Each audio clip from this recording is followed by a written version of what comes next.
Saatnya kita simak sejumlah cerita menarik dalam Cerita Nusantara, Saudara. Kali ini giliran kawan-kawan dari Biro Kompas TV Semarang, Jawa Tengah dan Pangkal Pinang, Bangka Belitung. Sudah bersiap jurnalis Kompas TV Novelia Hasana dan juru kamera Dedi Setio serta Meita Janiarti dan Nanda Ardiansyah di Pangkal Pinang, Bangka Belitung. Selamat siang, Mbak Novelia. Apa yang menarik hari ini?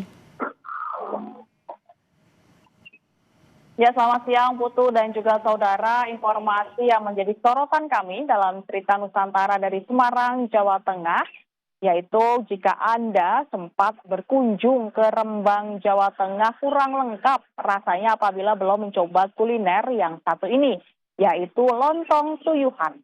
Lontong tuyuhan merupakan perpaduan antara lontong dengan kuah opor ayam yang kaya akan rempah. Berikut liputannya untuk Anda. Kuliner lontong tuyuhan merupakan kuliner legendaris khas Kabupaten Rembang, Jawa Tengah. Kuliner ini berbahan dasar lontong dengan dicampur kuah opor ayam yang kaya akan rempah. Yang menarik, lontong tuyuhan ini berbentuk segitiga dengan pengait di bagian ujung-ujungnya. Konon, lontong tuyuhan ini dulu merupakan sarana syiar agama dari seorang ulama besar yang ada di Kabupaten Rembang. Tuyuhan sendiri diambil dari nama salah satu desa yang ada di Kabupaten Rembang. Saat ini banyak pedagang lontong tuyuhan menjajakan dagangannya di sepanjang jalan Japerojo, Kecamatan Pamotan. Rasanya yang khas menjadikan makanan ini banyak digemari. Kalau lontong tuyuhan sama lontong ayam biasa itu memang ada perbedaannya, ada di rasa. Kalau lontong tuyuhan dia kuahnya itu cenderung ada manisnya, manis gurih. Kalau lontong ayam biasa dia rasanya gurih saja. Itu. Sering makan lontong tuyuhan? Ya, saya beberapa kali kalau makan lontong tuyuhan langsung ke sini, ke sentra lontong tuyuhan di sini. Itu yang jadi yang salah satu yang legendnya memang di sini, di sentra lontong tuyuhan di Desa Tuyuhan Pancur. Menurut Rois sang penjual, kuah lontong tuyuhan merupakan perpaduan dari aneka macam rempah. Sementara daging ayamnya merupakan daging ayam kampung asli. Rasanya yang pedas dan agak manis menjadikan lontong tuyuhan berbeda dengan opor ayam pada umumnya.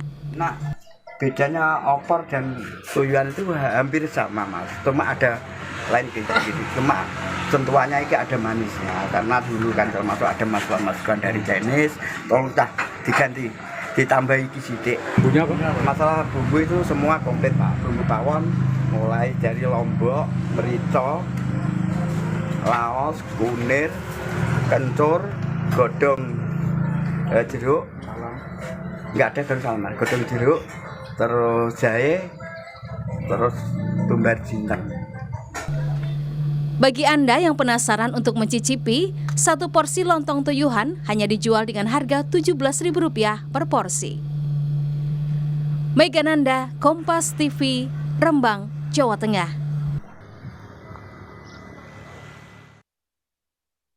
Ya, saudara, itu tadi informasi yang menjadi sorotan kami dalam Cerita Nusantara dari Semarang, Jawa Tengah hari ini. Kembali ke Putu di studio.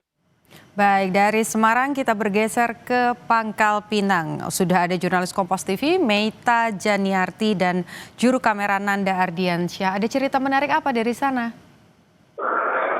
Baik, Putu. Dari Pangkal Pinang, Provinsi Kepulauan Bangka Belitung, ada dua cerita menarik yang akan kami sampaikan untuk Cerita Nusantara pada hari ini. Yang pertama terkait lebih dari 20.000 pekerja di Kepulauan Bangka Belitung yang menerima bantuan subsidi upah atau BSU. Nah, sejak mulai dicairkan 4 Juli lalu, warga memadati kantor pos setiap hari untuk mencairkan bantuan ini. Berikut informasi selengkapnya.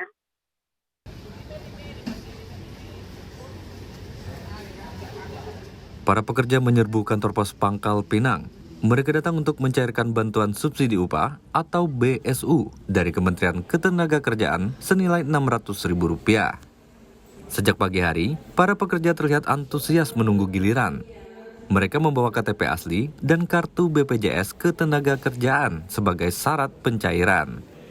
Total sebanyak 22.555 penerima di Pulau Bangka menerima BSU melalui kantor pos Pangkal Pinang. Pihak kantor pos Pangkal Pinang juga menyediakan kuota pencairan bagi pekerja luar daerah yang sedang berada di Bangka Belitung. Kalau untuk di kantor cabang pos Pangkal Pinang itu ada 22.555 penerima. Namun kami di pos itu kan kita open payment, artinya misalkan alokasi dari kantor cabang lain seperti Belitung, Jakarta, di seluruh Indonesia yang memang lagi di sini, kita masih tetap bisa bayarkan. Jadi kita bisa membayarkan lebih dari 22.555. Ya, kita bisa membayarkan. Jadi kita terkoneksi ke seluruh kantor pos di Indonesia ya. Seorang penerima mengaku sangat terbantu dengan adanya bantuan tersebut, mengingat kondisi ekonomi di masyarakat saat ini masih sulit. Alhamdulillahnya sangat terbantu. Ini juga rencananya mau saya manfaatkan untuk pembelian sembako, bantu ibu di rumah. Kurang lebih gitu sih. Berarti bakal dibantu untuk pembelian. Iya, sembako di rumah. Nah, harapannya ke depan seperti apa nih Bang? Harapan saya sih mudah-mudahan ada gates keduanya untuk yang cairan BSU ini mungkin paling 3 bulan ke depannya. Siapa tahu cair lagi dengan jaminan yang sama gitu. Karena sangat mempermudah bagi masyarakat yang kerja sosial seperti kita. Lebih gitu sih. Hingga saat ini, tercatat penyaluran dana BSU telah mencapai 60%. Penyaluran akan dilakukan hingga 31 Juli mendatang. Diharapkan, dengan adanya BSU ini mampu menopang daya beli masyarakat di tengah tekanan ekonomi yang terjadi. Nanda Ardiansa, Kompas TV, Pangkal Pinang, Kepulauan Bangka Belitung. Saudara, bagi sebagian orang, ulat merupakan hewan yang menjijikkan. Namun, seorang pria dari Pangkal Pinang sukses menjadi peternak ulat maggot dan meraup jutaan rupiah dari hasil budidaya tersebut. Siapa sangka, dari halaman rumah, seorang pria di Pangkal Pinang mampu mengubah limbah menjadi cuan. Didik Sugianto sukses membudidayakan ulat maggot sejak 2021. Awalnya, ia hanya ingin memberi makan ikan lele peliharaan. Kemudian ia tertarik dan belajar untuk membudidayakan maggot di pekarangan rumahnya. Namun siapa sangka, kini ia bisa memanen hingga 20 kg setiap harinya. Maggot biasanya digunakan sebagai pakan ternak seperti ayam, ikan lele, patin, hingga burung. Adapun harga maggot bervariasi, mulai dari Rp8.000 per kilogram untuk maggot hidup dan Rp15.000 per 50 kg untuk maggot kering. Tak hanya itu, kotoran maggot juga dijadikan tanah kompos untuk pertanian dan dijual Rp5.000 per kilogramnya. Jadi sangat-sangat membantu untuk pembudidaya lele, bahkan peternak ayam. Untuk pertaniannya kita bisa pakai kaskot. Kaskot itu kotoran dari maggot. Jadi limbah organik yang masuk ke maggot itu sudah zero waste. Jadi sudah tidak ada lagi yang terbuang. Total tadi sudah berapa lama Pak budidaya maggot? Budidaya maggot dari 2021 dibentuk sama DLH untuk KSM-nya itu di 2022. Budidaya maggot dimulai dengan panen telur, lalu ditetaskan selama 4 hari. Saat berumur 8 hari, maggot dipindahkan ke biopot dan mulai diberi makan dari sisa makanan. Di usia 20 hari, maggot pun siap panen. Maggot dari hasil budidaya Didik masih dipasarkan di pasar lokal.